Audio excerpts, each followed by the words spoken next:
Jóvenes estudiantes, bienvenidos. Un tema más en el curso de Ciencias Sociales. El tema del día de hoy es la prehistoria o etapa ágrafa. Desde estas semanas pasadas hemos venido estudiando, ¿no?, que la historia, la división de la historia, y se les había pedido a ustedes que desarrollen una línea de tiempo. Bueno, el día de hoy yo tengo acá una línea de tiempo que es como la que les pedí, que está dividida en prehistoria e historia. Antiguamente solamente se le denominaba prehistoria, pero actualmente también se le prefiere denominar etapa ágrafa. ¿Por qué? Prehistoria significa antes de la historia, ¿no? Y en esta época de la prehistoria también van a haber homínidos, también van a haber cambios, es decir, también va a haber historia. Es por ello que actualmente se prefiere denominarle etapa ágrafa. ¿Por qué? Porque la escritura, ¿no?, tal como ahora la conocemos, que podemos fácilmente tomar un plumón, un lapicero y escribir, en esta época o en esta etapa de la historia no se desarrolló, y es por ende que todas las pruebas, todos los restos que se tienen de esta época van a ser fósiles. La historia, para permitir un más fácil estudio, los historiadores lo han dividido en prehistoria e historia. Dentro de la prehistoria vamos a tener dos grandes edades, que es la edad de piedra y la edad de los metales. Dentro de la historia están las edades que son mucho más conocidas, dado que son mucho más cercanas, temporalmente hablando, a la actualidad. Tenemos la edad antigua, la edad media, la edad moderna y la edad contemporánea, es decir, la edad actual.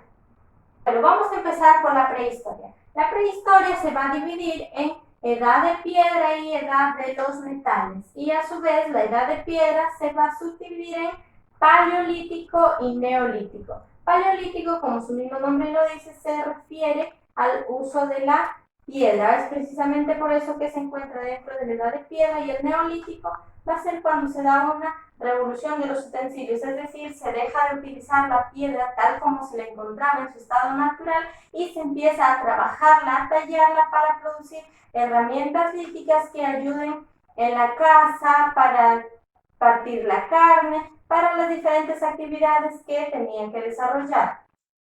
Dentro de la edad de los metales vamos a tener la edad de cobre, de bronce y de hierro, es decir, el orden en el que estos metales se fueron descubriendo y utilizando también para desarrollar los instrumentos que ya se van a necesitar para la agricultura, la ganadería, ya que el hombre va a ir evolucionando, va a ir avanzando y va a ir desarrollando nuevas actividades económicas. La edad antigua empieza en el año 3200 a.C., aproximadamente, no es un año exacto, pero aproximadamente 3200 años antes de Cristo, hasta el año 476 después de Cristo, que cae el Imperio Romano de Occidente. Todo esto es de edad antigua. Desde el año 476 hasta el año 1453, u otros historiadores también consideran 1492, que es el año en el que se descubrió América, va a transcurrir la Edad Media. Desde el año 1453 hasta el año 1789 vamos a tener la Edad Moderna, que gracias a la influencia de filósofos, de pensadores, se va a despertar en el pueblo los ideales de libertad, de igualdad, y van a empezar las revoluciones para, en este año específicamente, 1789, va a estallar la Revolución Francesa, que va a servir de ejemplo para que otras colonias, por ejemplo, las colonias americanas, ¿no?, nosotros Perú éramos colonia de España, se den ellos también las ideas de libertad, de igualdad, de derechos ciudadanos, y también empiezan las luchas en todas partes del mundo por liberarse, por lograr independizarse de las grandes monarquías de la época, como son Inglaterra, España. Les había mencionado que el rey Luis XVI y su esposa María Antonieta de Austria habían sido enviados a la guillotina producto de esta revolución que estalló en el año 1789, dando inicio así a la edad contemporánea, que es en la que actualmente nos encontramos. Esta es una organización general de la historia para ordenarlos, para saber en qué edad es la que vamos a estudiar. Es así que el día de hoy vamos a empezar desde lo más lejano, lo más antiguo, se puede decir, y vamos a estudiar dentro de la prehistoria la edad de piedra, y dentro de la edad de piedra vamos a iniciar estudiando el paleolítico. Actualmente actividades cotidianas como coser, por ejemplo acá tenemos una aguja, o cortar son muy fáciles de realizar, ya que disponemos de estas herramientas, ¿no?, que nos facilitan el realizar estas actividades. Pero ustedes se imaginan en la época de la prehistoria en la que los metales todavía no se descubrían y no se podían elaborar, ¿con qué? Es que ellos desarrollaban, por ejemplo, actividades como cortar la carne, pelar los alimentos, tomando en cuenta que ellos no tenían un mercado al que ir y comprar fácilmente, no la carne ya casi preparada o pelada, sino que ellos tenían la tarea de no ir a cazar los animales, quitarles el cuero y consumirlo cruda, ya que inicialmente el hombre todavía no había descubierto el fuego. Es por ello que recurrió a lo que tenía a la mano, por ejemplo, algo, ¿no?, que siempre ha abundado desde el inicio de la historia, que es la piedra o también el uso de las ramas. Pero va a predominar el uso de la piedra, ya que por la fuerza que tiene y también porque no golpeándola, poco a poco va creando un filo. Va a ser precisamente el uso de la piedra como herramienta para cortar la carne y también como instrumento para realizar la caza, que esta etapa se va a denominar el Paleolítico, ya que proviene de dos voces griegas, palaios, que significa antiguo, y litos, que significa piedra. Por ende, paleolítico va a significar edad antigua o edad de la piedra antigua. Muy bien, ahora vamos a ver las fases del paleolítico. Para iniciar tenemos el paleolítico inferior, que empezó hace 3.300.000 años hasta hace 125.000 años antes de Cristo. En el paleolítico inferior van a vivir las primeras especies de Homo y van a utilizar la piedra apenas modificada, es decir, tal como la encuentran, ¿no?, en el campo, cerca del río, la van a utilizar para tratar de destrozar y también como arma, ¿no?, para matar a los animales.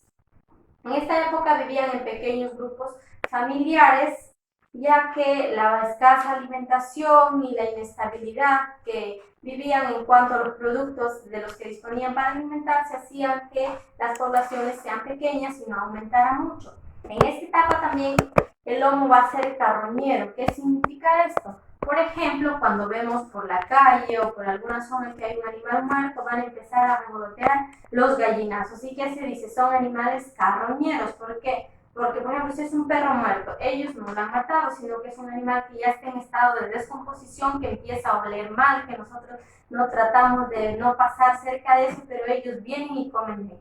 Es lo mismo lo que va a pasar en el paleolítico inferior, que al no poder ni tener las herramientas necesarias para poder cazar, van a aprovechar de animales muertos que ya están en estado de descomposición para alimentarse. El paleolítico medio, que va desde 125.000 años antes de Cristo hasta 40.000 años antes de Cristo.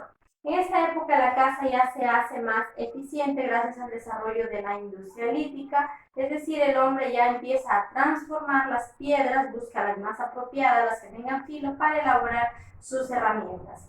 También se va a dar el uso de un lenguaje rudimentario, es decir, básico, pero ya van a empezar a intentar comunicarse entre sí. Y un punto muy importante también, que es el desarrollo artístico. Ustedes no se habrán escuchado de cuevas, por ejemplo, las famosas cuevas de Altamira en España, donde se han encontrado pinturas, ¿no?, de escenas de caza, es decir, los hombres con sus flechas persiguiendo a los animales para cazarlos y obtener su carne. Bueno, es en esta época que ya el hombre tiene ese interés por el arte, por pintar escenas de la vida diaria. El paleolítico superior va desde 40.000 años hasta 8.000 años antes de Cristo. Esta es la época ya final del paleolítico y aquí el hombre había adquirido la suficiente habilidad para elaborar hachas, lanzas afiladas, cuchillos, es decir, ya va a poder aumentar la población, por ejemplo, gracias a que era mucho más fácil cazar y el alimento estaba garantizado. Bueno, ahora vamos a ver la economía del hombre lítico, cómo fue que ellos lograron sobrevivir. Tenemos que fue gracias a la recolección, la caza y la pesca, y eran nómades. Su economía, se dice que tuvieron una economía parasitaria o una economía de consumo, ya que ellos no van a realizar ninguna actividad productiva, sino que van a aprovechar lo que la naturaleza les brinda. Por ejemplo, la recolección de frutos, de semillas, de vegetales, tallos, cualquier cosa que ellos pudiesen encontrar y que les pueda servir para alimentarse. Es en esta época del Neolítico también que va a empezar ya la división del trabajo, pero aquí va a ser en función a la fuerza física, ya que los varones, por tener más fuerza, iban a cazar animales mucho más grandes y las mujeres se encargaban de la caza de animales pequeños y de la recolección. La caza y la pesca, sus armas fueron, como les digo, elaboradas de piedra, de palo, ya que por eso se le nombra paleolítico, por el gran uso de la piedra que hacían para gran cantidad de actividades, y pues también no son actividades productivas, simplemente tenían que ver la forma de pescar o de cazar y así poder alimentarse. Nomadismo. Viene del griego nomas, que quiere decir vagar o transitar sin rumbo fijo, es decir, el hombre nómade no va a tener ciudades ni va a tener casas con una dirección exacta en donde vive siempre, sino que se va a trasladar. ¿Y cuál es el motivo? Pues de que como no realizaba la agricultura, no realizaba la ganadería, llegaba a una zona, por ejemplo, suponiendo que llegaba a Trujillo. Aquí en Trujillo encontraba fuentes de agua, encontraba frutos, encontraba tallos, animales para cazar, pero llegaba una época en que los árboles ya no tenían frutos. Los animales pequeños, fáciles de cazar, ya no estaban, ya los habían consumido y entonces era momento de partir nuevamente. O quizá ellos se encontraban también con un rebaño de alguna clase de animales y ellos iban siguiendo al rebaño. Llegaban a una zona, consumían todo lo que la naturaleza y la caza les podía dar y continuaban su viaje. Va a utilizar también lo que la naturaleza le brinda, cuevas, ramadas naturales, o simplemente se va a quedar no en el valle, va a construir con palos, con hojas, pequeños refugios para protegerse de la lluvia, del frío, pero que no van a ser grandes construcciones, dado que dentro de unos días, dentro de un tiempo, va a tener que abandonarlo y seguir su camino, como les dije, quizás siguiendo el rebaño, simplemente porque los productos de caza, de pesca, de recolección de la zona ya se agotaron y tiene que continuar a avanzar a otra zona para proveerse de alimento.